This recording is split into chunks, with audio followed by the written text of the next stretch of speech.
Pakistan super league PSL 2025-এর ষষ্ঠ ম্যাচে দুর্দান্ত পারফরমেন্স করে লাহোর কালান্দার্সকে এনে দিলেন দুর্দান্ত এক জয় বাংলাদেশের উদীয়মান লেগ স্পিনার রিশাদ হোসেন।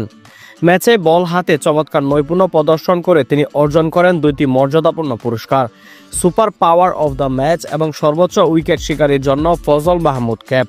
বর্তমানে পাকিস্তান সুপার লিগের সর্বোচ্চ উইকেট শিকারী খেলোয়াড় হলেন রিশাদ হোসেন। তার মোট উইকেটের সংখ্যা 6টি।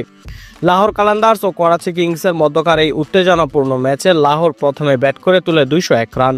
জবাবে করাচি কিংস 136 রানে গুটিয়ে যায়, যেখানে মূল ভূমিকা পালন করেন রিশাদ হোসেন। তিনি 4 ওভারে মাত্র 26 রান দিয়ে তুলে নেন মূল্যবান 3টি উইকেট। তার অসাধারণ স্পিন বোলিংয়ে একের পর এক উইকেট হারিয়ে ম্যাচ থেকে ছিটকে যায় করাচি। তারই সুবাদে ম্যাচ শেষে তাকে দেওয়া হয় super power of the match পুরস্কার এবং সর্বোচ্চ উইকেট শিকারীর তালিকায় শীর্ষে উঠে আসায় মাথায় উঠে ফজল মাহমুদ ক্যাপ।